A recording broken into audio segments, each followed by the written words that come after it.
Chapter 2. The Two Brothers. As the fair Rosa, with foreboding doubt, had foretold, so it happened.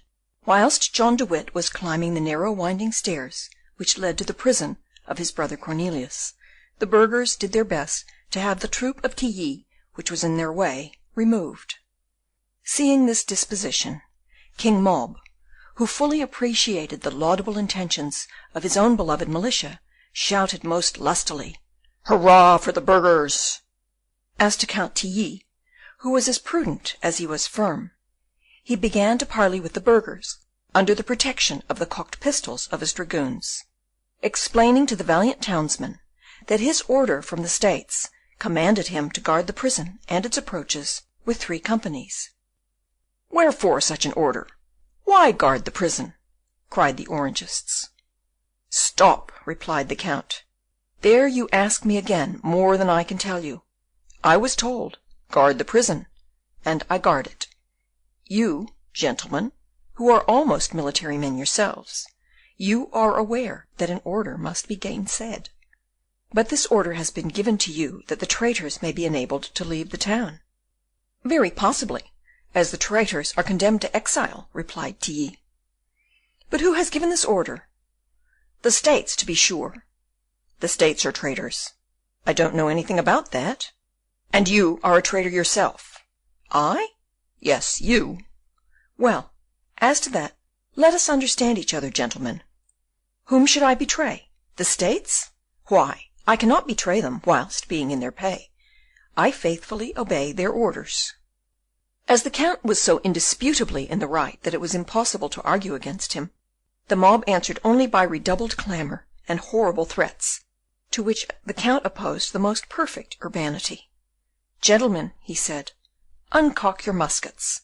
One of them may go off by accident, and if the shot chanced to wound one of my men, we should knock over a couple hundred of yours, for which we should indeed be very sorry, but you even more so, especially as such a thing is neither contemplated by you nor by myself." "If you did that," cried the burghers, "we should have a pop at you too." "Of course you would. But suppose you killed every man jack of us, those whom we should have killed would not, for all that, be less dead." "Then leave the place to us, and you will perform the part of a good citizen." "First of all," said the Count, "I am not a citizen, but an officer, which is a very different thing. And secondly, I am not a Hollander, but a Frenchman, which is more different still.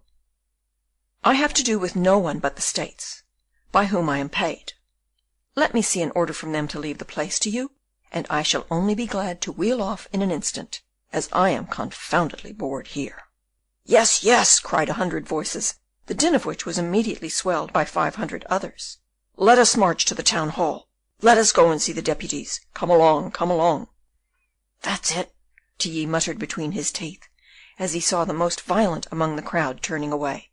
"Go and ask for a meanness at the town hall, and you will see whether they will grant it. Go, my fine fellows, go." The worthy officer relied on the honour of the magistrates, who, on their side, relied on his honour as a soldier. "I say, captain," the first lieutenant whispered into the ear of the Count, "I hope the deputies will give these madmen a flat refusal, but after all, it would do no harm if they would send us some reinforcement." In the meanwhile, John de Witt, whom we left climbing the stairs after the conversation with the jailer Gryphus and his daughter Rosa, had reached the door of the cell, where, on a mattress, his brother Cornelius was resting, after having undergone the preparatory degrees of the torture. The sentence of banishment having been pronounced, there was no occasion for inflicting the torture extraordinary. Cornelius was stretched on his couch, with broken wrists and crushed fingers. He had not confessed a crime of which he was not guilty, and now, after 3 days of agony, he once more breathed freely on being informed that the judges, from whom he had expected death, were only condemning him to exile. Endowed with an iron frame and a stout heart, how would he have disappointed his enemies, if they could only have seen in the dark cell of the Buitenhof his pale face lit up by the smile of the martyr, who forgets the dross of this earth after having obtained a glimpse of the bright glory of heaven. The warden, indeed, had already recovered his full strength, much more owing to the force of his own strong will than to actual aid. And he was calculating how long the formalities of the law would still detain him in prison.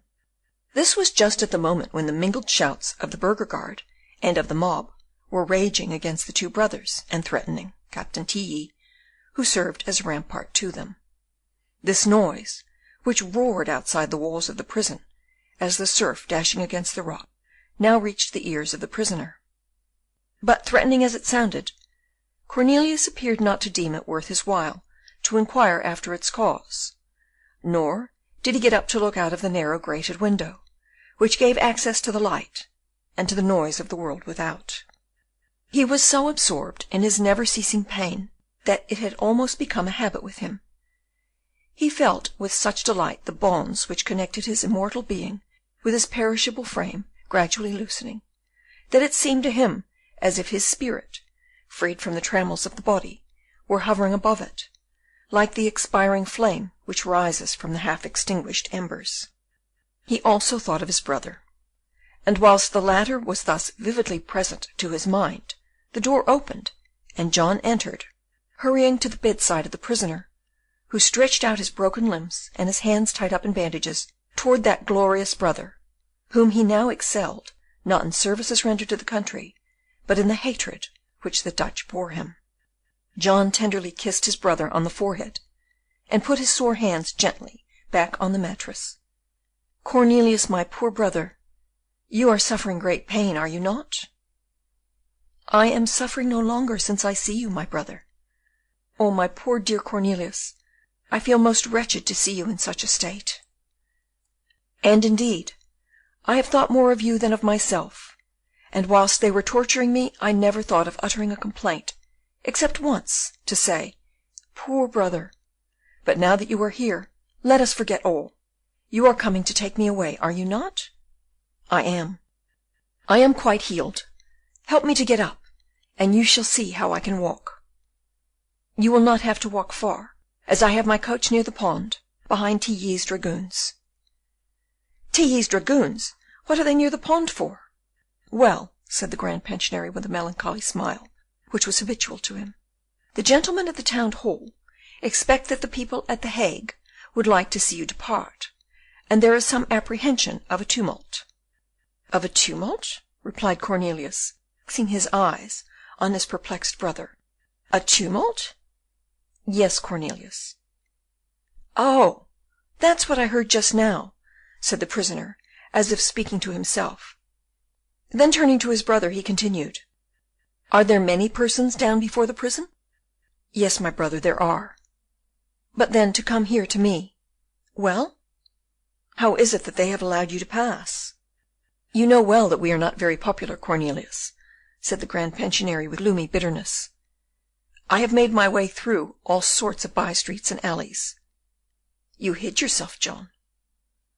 "I wished to reach you without loss of time, and I did what people will do in politics, or on the sea when the wind is against them. I tacked." At this moment the noise in the square below was heard to roar with increasing fury. Tilly was parleying with the burghers.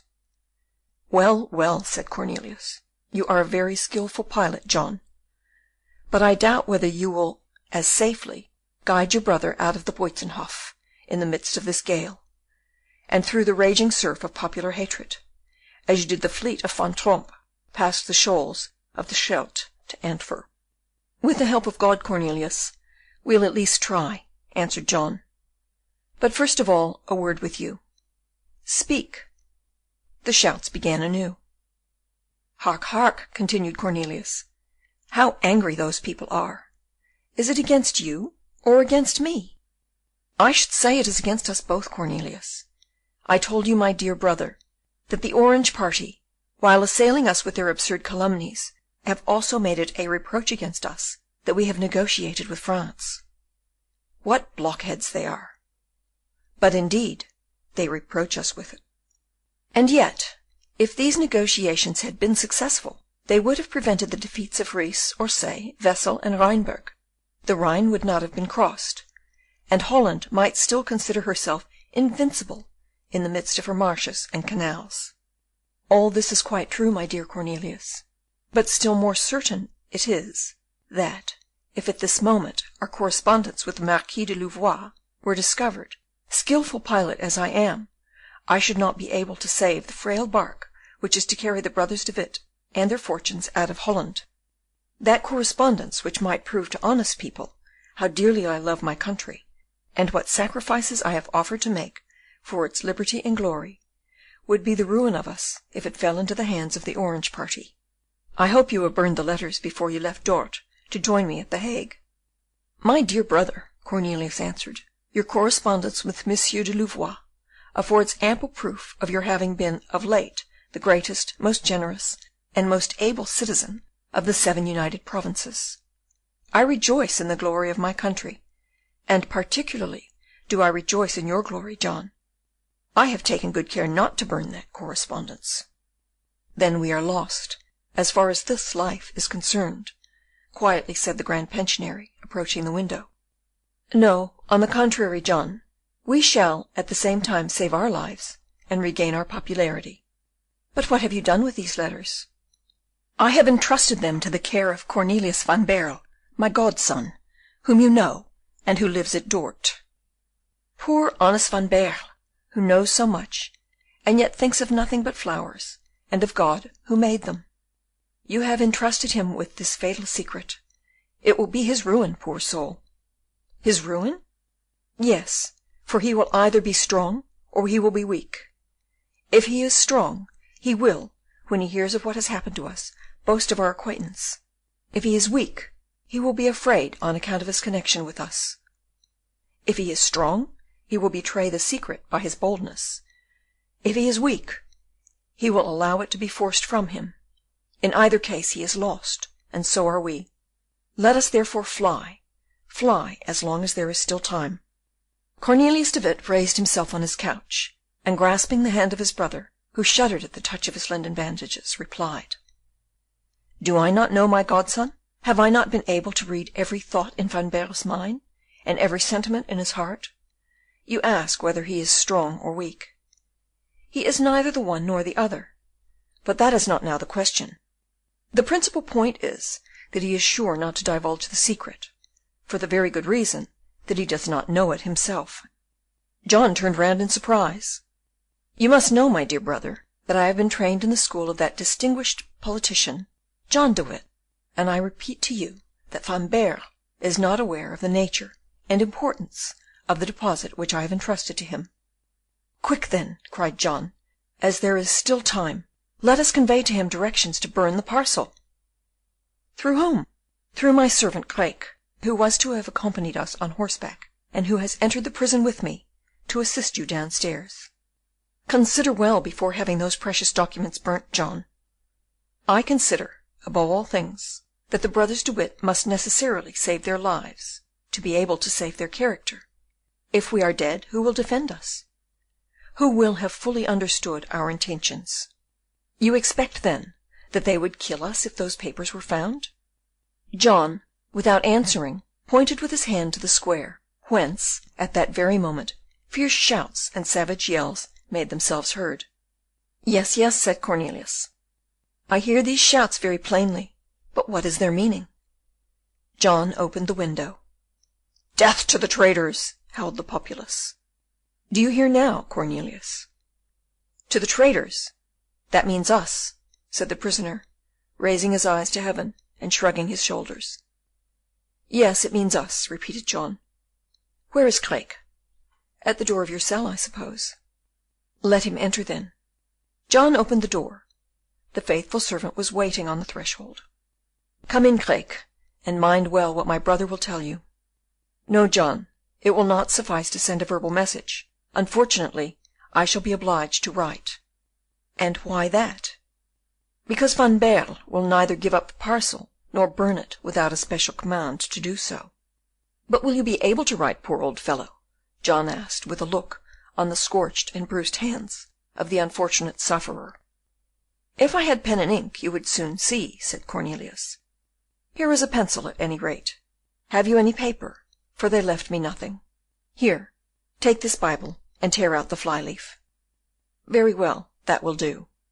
But your writing will be illegible. "Just leave me alone for that," said Cornelius. "The executioners have indeed pinched me badly enough, but my hand will not tremble once in tracing the few lines which are requisite." And really Cornelius took the pencil, and began to write, when through the white linen bandages drops of blood oozed out, which the pressure of the fingers against the pencil squeezed from the raw flesh. A cold sweat stood on the brow of the Grand Pensionary. Cornelius wrote, "My dear godson, burn the parcel which I have entrusted to you. Burn it without looking at it, and without opening it, so that its contents may for ever remain unknown to yourself. Secrets of this description are death to those with whom they are deposited. Burn it, and you will have saved John and Cornelius de Witt. Farewell, and love me. Cornelius de Witt, August 20th, 1672. John, with tears in his eyes, wiped off a drop of the noble blood which had soiled the leaf, and after having handed the despatch to Craeke, with a last direction, returned to Cornelius, who seemed overcome by intense pain and near fainting. "Now," said he, "when honest Craeke sounds his coxswain's whistle, it will be a signal of his being clear of the crowd, and of his having reached the other side of the pond, and it will then be our turn to depart." 5 minutes had not elapsed before a long and shrill whistle was heard, through the din and noise of the square of the Buitenhof. John gratefully raised his eyes to heaven. "And now," said he, "let us off, Cornelius." Chapter 2